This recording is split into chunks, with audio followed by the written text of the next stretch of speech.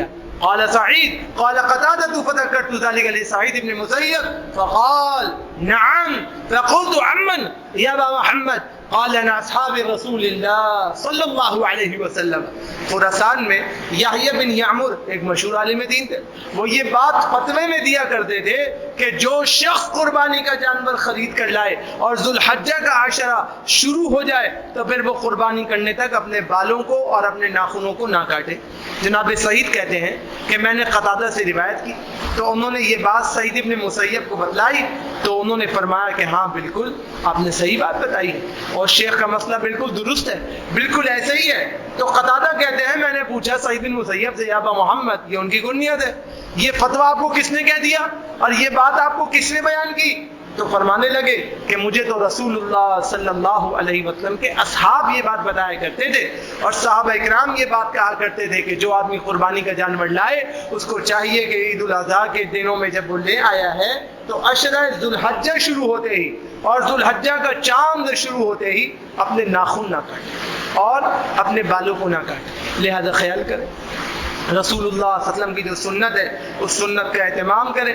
آج 24 ذوالقعدہ ہے، اب خیر سے 5 دن یا 6 دن باقی ہے یہ مہینہ ختم ہونے میں، تو خیال رکھیں کہ اس مہینے کے ختم ہونے سے پہلے جو ضرورت ہے اس کو پوری فرما لیں، تاکہ جو ذوالحجہ شروع ہو تو ذوالحجہ شروع ہونے پر کسی قسم کی خلاف شرع کا کام نہ ہو اور دین کے خلاف کوئی کام نہ ہو، تاکہ جس طرح شریعت میں موجود ہے اسی طرح عمل ہو اور جس طرح شریعت نے کہا ہے اس کو اسی طرح قبول کیا جائے۔ لہذا اس کا بھی خوب اہتمام ہونا چاہیے اور اس کا ایک بہت زیادہ التزام ہونا چاہیے، یہی رسول اللہ صلی اللہ علیہ وسلم کی سنت سے ثابت ہے۔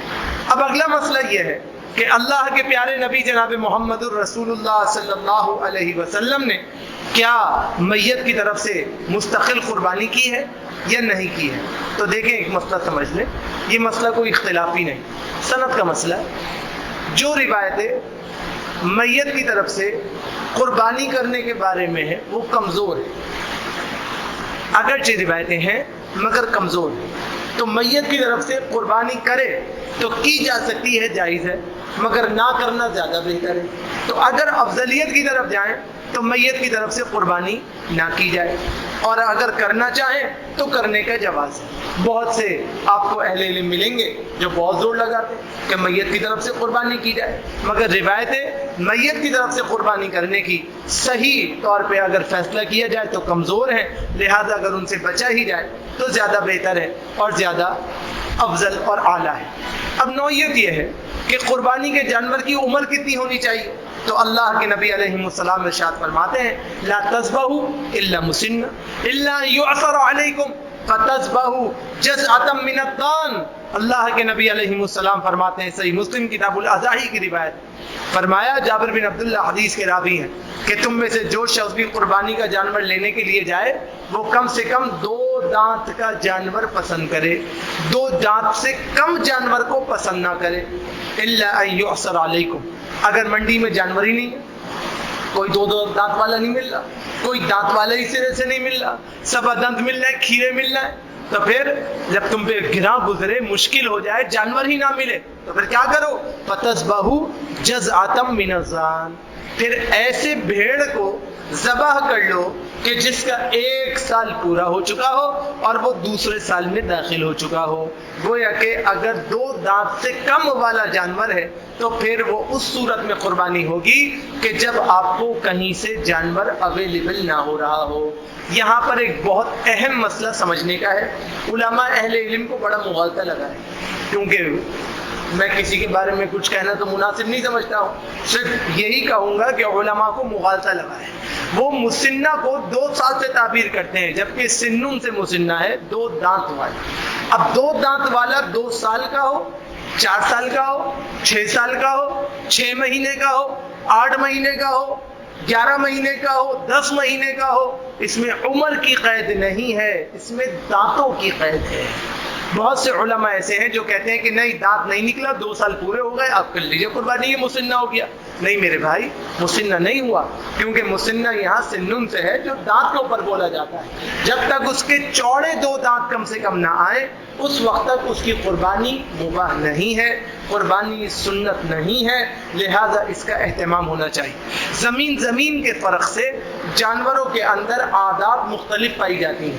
کچھ زمینیں ایسی ہیں جہاں 1 سال کا جانور ہوگا اور اس کے چوڑے 2 دانت نکل آئیں گے. کچھ زمینیں ایسی ہیں جہاں پہ 3 سال کا جانور ہوگا اور اس کے 2 دانت ابھی تک نہیں نکلیں گے. تو یہ فطرت، طبیعت، قوم، زمین کا اثر ہوتا ہے اور اس کا اثر جانوروں پہ پڑتا ہے، اور اس حساب سے جانوروں کی نشو و نما اللہ کے حکم سے ہو رہی ہوتی ہے. لہذا دانت دیکھنے ہیں، عمر نہیں دیکھنی ہے. بہت سے حضرات ایسے ہیں وہ پکے کھیرے کی قربانی کرتے ہیں، کہتے ہیں کوئی بات نہیں، عمر تو ہو گئی، دانتوں کو دیکھنے کی کوئی ضرورت نہیں ہے، بس یہ پربا ہے، لمبا چوڑا ہے، اس کی قربانی ہو جائے گی. رسول اللہ کی سنت کے خلاف عمل. رسول اللہ صلی اللہ علیہ وسلم نے اس عمل کو پسندیدہ قرار نہیں دیا. تو جو سنت کا عمل ہے وہ سنت کی طرح ہی ہو جائے تو کتنی اچھی بات ہے، نہ کہ یہ کہ ہم اس میں اپنے اجتہادات لگا لیں. لہذا جس طرح شریعت میں ہے اس کو اسی طرح رکھیے تاکہ شریعت کا اہتمام ہو جائے. امام نسائی رحمہ اللہ جناب عقبہ بن عامر رضی اللہ تعالیٰ عنہ سے روایت کو نقل کرتے ہیں، فرمایا ضحینا مع رسول اللہ صلی اللہ علیہ وسلم بجزع من الضان، ہم نبی صلی اللہ علیہ وسلم کے ساتھ 2 دانتوں سے کم عمر والے دمبے کی قربانی کی، اس لیے کہ کوئی اور موجود ہی نہیں تھا اور مل نہیں رہا تھا، تو اللہ کے نبی علیہ السلام نے اس کی قربانی کر دی. لہذا اگر کوئی جانور نہیں مل رہا ہے تو پھر آپ ایسے جانور کی قربانی کر سکتے ہیں. لیکن اگر مارکیٹ میں کم سے کم 2 دانت والا، 4 دانت والا، 6 دانت والا جانور مل رہا ہے، پھر آپ اس کو چھوڑ کے کہیں کہ مجھے پکے کھیرے کی قربانی کرنی ہے، مجھے تو اسی جانور کی کرنی ہے جس کی عمر 2 سال یا اس سے زیادہ ہے اور دانت اس کے ظاہر نہیں ہوئے، تو وہ قربانی سنت سے ثابت نہیں ہے. لہذا اس کے اندر خیال کرنے کی ضرورت ہے تاکہ انسان اچھے طریقے سے خیال کرے اور جو چیز شریعت میں ہے اس کو اسی طرح لے لے تاکہ کسی قسم کا اختلاف باقی نہ رہے. اللہ کے پیارے نبی جناب محمد الرسول اللہ صلی اللہ علیہ وسلم کا مبارک عمل جو ہمیں ملتا ہے وہ کیا ہے کہ یہ جو 2 دانت سے کم عمر والا جانور ہے یہ ذان میں ہے، بھیڑ میں ہے، اس کے علاوہ میں نہیں ہے. اس کا بھی ضروری خیال کرنا ہے، اس لیے کہ جزءۃ من الذان کا، یہ جزءۃ من البقر نہیں کا، یہ جزءۃ من الناقہ نہیں کا، یہ یہاں بھی شرط لگائی کہ وہ 2 دانت سے کم ہو تو صرف بھیڑ میں ہو، اس کے علاوہ نہ ہو. لہذا اس کا بھی اہتمام کرنا چاہیے کیونکہ رسول اللہ صلی اللہ علیہ وسلم نے اسی کو مخصوص کیا ہے، باقی کسی چیز کو مخصوص نہیں کیا ہے. حافظ ابن حجر رحمہ اللہ جزع کی عمر کے بارے میں لکھتے ہیں فَمِنَ الضَّانِ مَا أَكْمَلَ السَّنَةَ وَهُوَ قَوْلُ الْجَمْهُورِ، جمہور کے مطابق بھیڑ کی عمر جب 1 سال مکمل ہو جائے اور دوسرا سال شروع ہو جائے اس وقت اس کو ذان کہتے ہیں. لہذا وہ جانور جس کی عمر 1 سال مکمل اور دوسری شروع، تو جب آپ کو کوئی جانور نہ مل رہا ہو دانت والا تو اس وقت آپ ایسے جانور کی قربانی کر سکتے ہیں. اب مسئلہ یہ ہے کہ جانور ایک ہے خصی اور ایک ہے غیر خصی، تو کیا خصی جانور عائد شدہ ہے، کیا اس کی قربانی نہیں ہوگی یا اس کی قربانی ہو جائے گی؟ اللہ کے پیارے نبی جناب محمد الرسول اللہ صلی اللہ علیہ وسلم کا مبارک عمل کیا ہے؟ اب مبارک عمل اللہ کے نبی علیہ السلام کا تو یہ ہے جس کو امام ابو یعلا موصلی رحمہ اللہ جابر بن عبداللہ رضی اللہ تعالیٰ عنہ سے روایت کرتے ہیں. کیا روایت کرتے ہیں؟ ان رسول اللہ صلی اللہ علیہ وسلم اتیا بکبشین اقرنین املحین عظیمین موجوعین فأزع احدهما وقال بسم اللہ واللہ اکبر عن محمد صلی اللہ علیہ وسلم وامته من شہد لک بالتوحید وشہد لی بالبلاغ. فرمایا کہ بے شک اللہ کے نبی علیہ السلام کے بعد 2 سینگوں والے چت کبرے بڑے بڑے موٹے تازے خصی مینڈھے لائے جاتے تھے جن کی آپ قربانی کیا کرتے. تو رسول اللہ صلی اللہ علیہ وسلم نے جانور کی قربانی کی، یہ عیب نہیں، اس کی قربانی بالکل صحیح ہے. اب یہ کہنا کہ نہیں جی یہ تو جانور میں عیب ہو گیا، یہ تو ایسے ہو گیا ویسے ہو گیا، جانور کو لانے کے بعد اس کو اس صفت کا متحمل کرنا مباح نہیں، لیکن اگر بازار میں مل رہا ہے اور بازار میں دستیاب ہے تو آپ لے سکتے ہیں. اب وہ کیوں کر رہے ہیں اور کیسے کر رہے ہیں یہ آپ کا ایشو نہیں، آپ لا کے نہیں کریں گے. اگر آپ کو بازار میں مل جائے تو آپ خرید لیں اور خریدنے کے بعد اس کی قربانی کریں. رسول اللہ صلی اللہ علیہ وسلم نے ایسے جانور کی قربانی کو پسند فرمایا اور اللہ کے نبی علیہ السلام نے اس کی قربانی فرمائی. ابو سعید خدری رضی اللہ تعالیٰ عنہ حدیث کے راوی ہیں. سنن ابی داود، سنن ترمذی اور سنن نسائی اور سنن ابن ماجہ میں علامہ امام ابن ماجہ قزوینی رحمہ اللہ نے ذکر فرمایا کہ اللہ کے نبی علیہ السلام کا مبارک عمل کیا تھا؟ کان رسول اللہ صلی اللہ علیہ وسلم یوزاہی بکبش اقرنا فحیل ينظر فی سواد ویاکل فی سواد ویمشی فی سواد. اللہ کے نبی علیہ السلام موڑی بھی سینگوں والے غیر خصی مینڈھے کی قربانی کیا کرتے تھے. اس کی آنکھیں بھی کالی ہوتی تھیں، منہ بھی کالا ہوتا تھا، ہاتھ پاؤں بھی سیاہ ہوتے تھے. اللہ کے نبی صلی اللہ علیہ وسلم نے ایک دفعہ ایسا جانور قربان کیا، ایک دفعہ ایسا جانور قربان کیا. مسئلہ سمجھا دیا کہ اگر کوئی غیر خصی جانور کر رہا ہے تو کوئی عیب شدہ معاملہ نہیں ہے، اس کی قربانی انشاءاللہ مقبول ہے. کوئی خصی جانور کر رہا ہے ماشاءاللہ اچھی بات ہے، اچھی صفت والا ہے، اس کا جانور انشاءاللہ اللہ کے ہاں مقبول ہے. دونوں ہی صورتوں میں جانور مقبول ہے اور اللہ تبارک و تعالیٰ کے ہاں اس کے اندر کوئی حرج نہیں ہے. لہذا انسان کو جو جانور بہتر سے بہتر ملے وہ بہتر سے بہتر کو حاصل کرنے کی جد و جہد کرے اور بہتر سے بہتر کی طرف جائے. یہ رسول اللہ کی سنت ہے. اب یہاں پر ایک مسئلہ اور ہے جو آج کل کافی ساتھیوں کے ساتھ پیش آ رہا ہے، اور وہ یہ ہے کہ جانور لینے کے لیے جب جاتے ہیں منڈی میں اور دانت دیکھتے ہیں تو دانت تو نکلے ہوئے ہیں مگر پورے نہیں نکلے، پھٹک گئے، مسوڑے سے باہر پھٹک گئے. اب جانور کی صفت کیا ہوتی ہے کہ جانور کے جب دانت نکلتے ہیں تو انسانوں کی طرح نہیں نکلتے. آپ نے دیکھا ہوگا جب بچوں کے دانت نکلتے ہیں تو چوڑے سیدھے نکلتے ہیں، لیکن جانور کے دانت تکونے نکلتے ہیں، یہ آہستہ آہستہ جا کے سیدھے ہوتے ہیں. اللہ نے اس کا سسٹم ایسا بنایا ہے تو جب پھوٹیں گے تو تکونے پھوٹیں گے، پھر آہستہ آہستہ آہستہ آہستہ آہستہ آہستہ وہ سیدھے چوڑے بنتے ہیں. جب وہ چوڑے دانت مسوڑے سے پھٹک گئے اور واضح نظر آنے لگے، چاہے وہ تھوڑے سے ہی کیوں نہ ہو، وہ مسنہ ہو گیا، 2 دانت کا ہو گیا، اس کی قربانی جائز. پورے ہو جائیں اچھی بات ہے، آدھے ہو جائیں تب بھی جائز ہے، باہر مسوڑے سے پھٹک گئے تب بھی جائز ہے، وہ 2 دانت کا ہو گیا، لیکن وہ دانت واضح طور پہ نظر آنے چاہیے، چاہے چھوٹے ہوں چاہے بڑے ہوں. نشانی یہ ہے کہ وہ چوڑے ہونے چاہیے باقی دانتوں کے مقابلے میں. اللہ نے ایسی ترتیب بنا دی ہے کہ اونٹ ہو یا گائے ہو یا بکریاں ہوں، بکرے ہوں، مینڈے ہوں، ان سب کے اندر صرف کیا ہے کہ جو عمر کے دانت ہے 2 دانت کے 4 دانت 6 دانت یہ ہمیشہ چوڑے ہوں گے، باقی دانتوں کے مقابلے میں چوڑے ہوں گے. کسی کو بھی جانور لینا ہو دانت دیکھ کے باقی دانتوں کے مقابلے میں چوڑے ہیں تو ٹھیک ہے، باقی دانتوں کے مقابلے جیسے ہیں، جیسے باقی دانت ہیں ویسے ہی ہیں. جیسے کہ منڈی میں گھس گھسا کے کر دیا جاتا ہے، وہ 2 دانت نہیں ہے، وہ 4 دانت نہیں ہے، لہذا وہ کھیرا ہے، اس کی قربانی صحیح نہیں ہے، اس سے اجتناب فرمائیے، اس کو لینے کی کوشش نہ فرمائیے. اسی طرح جو حضرات اونٹ کی قربانی کرتے ہیں وہ اس بات کا اہتمام کریں. منڈی میں سب سے بڑا دھوکہ اونٹ کے ساتھ کیا جاتا ہے، اونٹ کو کھانا نہیں دیتے، ریگستانوں میں لے جاتے ہیں، ریگستانوں میں لے جانے کے بعد اس کو چھال چبواتے ہیں. چھال کیا ہوتی ہے؟ کیکر کے درخت اونٹ کا پسندیدہ درخت ہے. کیکر کا پھل اونٹ اگر 1 کلومیٹر دور سے بھی دیکھے گا اپنے مالک سے بغاوت کرے گا اور اس کے پھل کی طرف دوڑے گا. یہ اونٹ کی فطرت ہے، جبلت ہے، طبیعت ہے. کیکر کا دشمن ہوتا ہے یہ، اور اس کو بہت زیادہ مرغوب غذا کیکر کا پھل ہوتا ہے. تو کیا کرتے ہیں، کیکر کے پھل پہ لے کے جاتے، پھل اتار لیتے، اب بچی اس کی ٹہنیاں، اس کا تنا، اس کی چھال، اس کی لکڑی جو اس کا اسٹیم ہے، اس کی اسٹیم کی چھلکا، یہ اونٹ کو چباتے ہیں۔ کیکر کی نوعیت یہ ہے کہ وہ سخت ہوتی ہے۔ اونٹ یہ کیوں پسند کرتا ہے؟ اونٹ پسند اس لیے کرتا ہے کہ ریگستان میں رہنے کی وجہ سے بہت سے کیڑے مکوڑے حشرات اس کے دانتوں کے اندر پیدا ہو جاتے ہیں، تو یہ جب خشک کیکر کو کھاتا ہے تو کھانے کی وجہ سے اس کو دانتوں میں سکون ہوتا ہے اور دانتوں میں اس کو سکون ملتا ہے، اس چکر میں یہ اور کیکر کو چباتا ہے۔ یہ جیسے جیسے چباتا رہتا ہے اور مستقل کیکر کی چھال چباتا ہے تو اس کے دانت ٹوٹنا شروع ہوتے ہیں، دانت گرنا شروع ہو جاتے ہیں، یہاں تک کہ سارے دانت ٹوٹ جاتے ہیں۔ اب منڈی میں جانور لاتے ہیں، منڈی میں جانور آنے کے بعد کہا جاتا ہے کہ یہ جو ہے پورے دانت کا ہے اور یہ 8 دانت کا جانور ہے، اور اس کے دانت کیکر کا درخت چبانے کی وجہ سے اس کے دانت جڑ گئے، جبکہ وہ 8 دانت کا نہیں، وہ 2 دانت کا بھی نہیں ہے، اس کے دانت ابھی آئے نہیں۔ ابتدا میں ہی اس کو کیکر کا درخت کھلا کھلا کے اس کے دانت توڑ دیے گئے اور اس کے دانتوں کے ساتھ معاملہ کر دیا گیا۔ ابھی اس کی عمر چھوٹی ہے اور بتایا جاتا ہے یہ تو پورے دانتوں کا ہے۔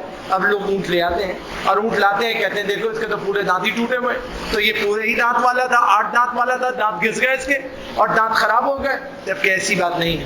یہ سارے دانت نہیں ہوتے، جو ایسا دانت والا جانور ہوتا ہے جس کی عمر 8 دانت والی ہو، اس کی حیت میں ایک تغیر ہوتا ہے۔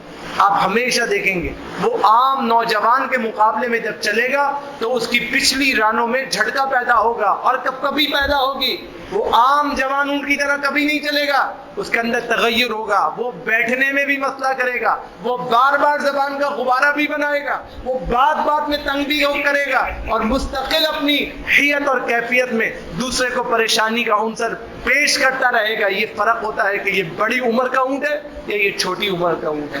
لہذا دانت ہمیشہ دیکھ کر، اچھی طرح تحقیق کر کے، اچھی طرح چیک کر کے لائیے، تاکہ جو سنت ہے اس سنت پہ عمل۔ رسول اللہ صلی اللہ علیہ وسلم کی سنت کیا ہے کہ آنکھوں کو دیکھا جائے، آنکھوں میں عیب تو نہیں ہے، آنکھیں ہیں مگر نظر نہیں آتا۔ کیسے دیکھیں گے؟ گھاس دکھائیے، اگر گھاس کی طرف آئے تو اس کو نظر آتا ہے، وہ ایسا گمسم بیٹھا ہے کہ اس کو کچھ دیکھ ہی نہیں رہا، اور دکھایا جاتا ہے کہ جی یہ تو لاکھوں روپے کا جانور ہے۔ بھائی کیا کمال کیا اس نے؟ اس کا کمال یہ ہے اس کی پتلی پہ لفظ اللہ لکھا ہوا ہے۔ یہ سب تماشے ہیں، سارے تماشے ہوتے ہیں اور پتلیوں پہ لکھ دیا جاتا ہے۔ پتلی پہ تو لفظ اللہ لکھ دیا، لفظ محمد لکھ دیا، اس کا نقصان ہوتا ہے۔ نقصان کیا ہوا؟ نقصان یہ ہوا اس کی بینائی چلی گئی، اب اس کی قربانی جائز نہیں۔ آپ لے بھائی ماشاءاللہ اس کی تو پتلیوں پہ لفظ اللہ لکھا ہے، تو بھائی اس کی کیا فضیلت ہے؟ اگر لکھا ہوا ہے چلو مان لیا لکھا ہوا ہے، اس کو نظر بھی آ رہا ہے تو کیا ہوا؟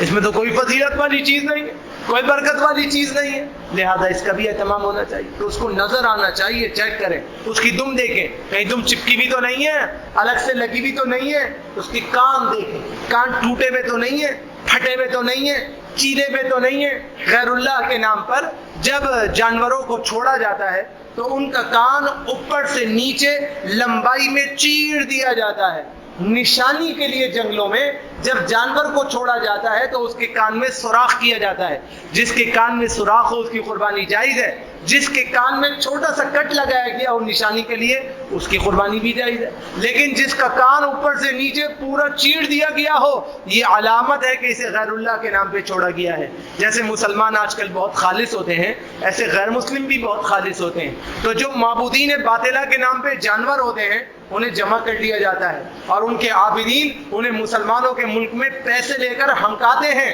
اور وہ ہانکنے کے بعد جیسے ہی سرحد کو پار کرتے ہیں ان جانوروں کو پکڑ لیا جاتا ہے، اور پکڑنے کے بعد پیسے پہنچا دیے جاتے ہیں اور ان کو منڈیوں میں لا کے فروخت کیا جاتا ہے۔ آپ کہتے ہیں واہ واہ کیا جانور ہے، یہ جانور دیکھنا ہے کہ اگر غیر اللہ کے نام پہ چھوڑا گیا ہے، اس صفات کا متحمل ہے، تو پھر اس کی قربانی نہیں ہو، لہذا اس کا خیال کرنا ہے، اور اس کے پاؤں دیکھنے ہیں، اس کے کھر ٹوٹے ہوئے تو نہیں ہیں۔ بہت دفعہ جانور کے کھروں میں بیماری ہوتی ہے، بیماری والے کھل کی نشانی یہ ہے کہ اس کے دونوں ناخنوں کے بیچ میں فاصلہ ہوگا، وہ دونوں ناخن چرے ہوئے ہوں گے، اگر وہ چڑا ہوا ہے اور وہ جانور صحیح طور پہ کھڑا نہیں ہو رہا ہے تو اس کے اندر بیماری ہے، اس کے کھروں میں کیڑے ہیں اور اس کے کھروں میں شدید بیماری ہے جس کی وجہ سے وہ کھڑے ہونے سے قاصر ہے، اس کو بھی دیکھنا چاہیے اور اس کا بھی اہتمام ہونا چاہیے کہ دیکھیں کہ صحیح چلتا ہے نہیں چلتا۔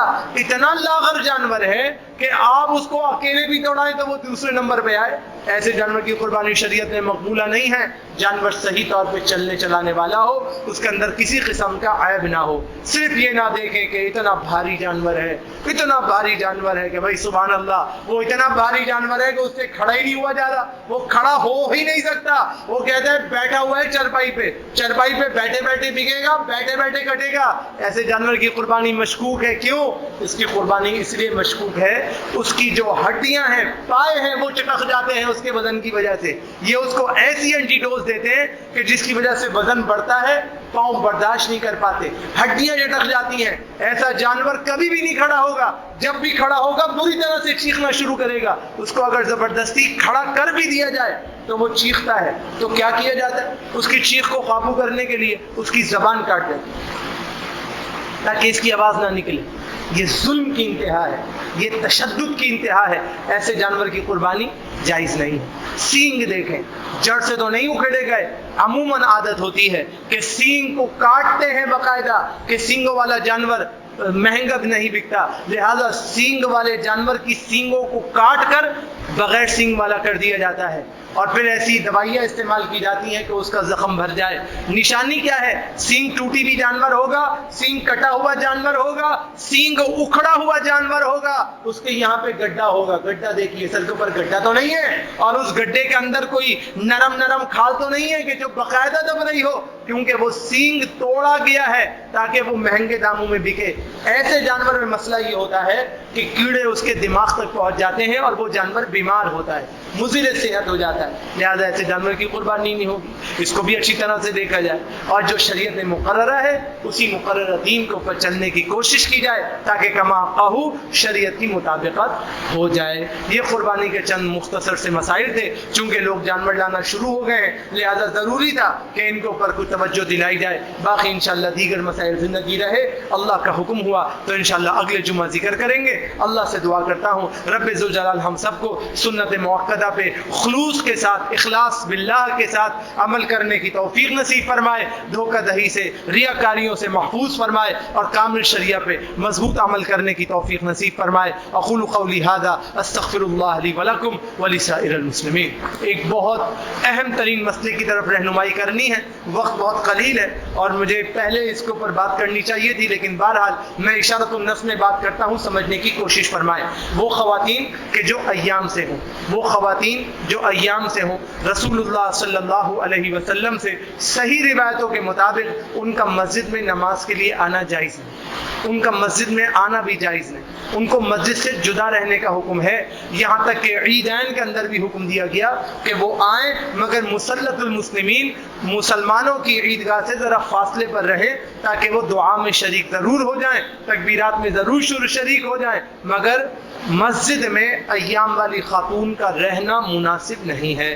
بہت سے حضرات ایسے ہیں وہ امام احمد بن حنبل اور ان کے ماننے والوں کا فتویٰ پیش کرتے ہیں اور وہ کہتے ہیں کہ اس میں تو اختلاف ہے، ایام والی عورت کے آنے کے بارے میں بہت سے علماء قائل ہیں سوائے حنابلہ کے کوئی قائل نہیں، اور حنابلہ میں سے بھی چند لوگ قائل ہیں، باقی سارے کوئی قائل نہیں ہیں۔ جب رسول اللہ صلی اللہ علیہ وسلم نے اجازت ہی نہیں دی تو پھر کہتے ہیں کہ جی دلیل ہے، جانے کی اجازت ہے، اللہ کے نبی علیہ السلام کی صحیح روایت ہے صحیح بخاری کے اندر، ام المؤمنین عائشہ سے کہا کہ ذرا چٹائی پکڑا دینا، ام المؤمنین نے کہا کہ بھائی میں تو ایام سے ہوں، جا نہیں سکتی، فرمایا لیست فی یدی کی، تمہارے ہاتھ میں تھوڑی کچھ ہے، جاؤ ذرا چٹائی پکڑوا دو، وہ کہیں چٹائی اٹھا کے لے آئیں۔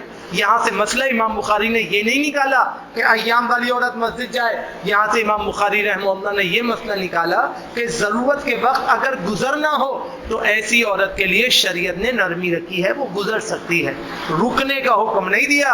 اللہ کے نبی علیہ السلام نے اسی لیے ام المومنین کو کہا کہ کیوں رو رہی ہو بھائی، حجۃ الوداع میں کیا ہو گیا؟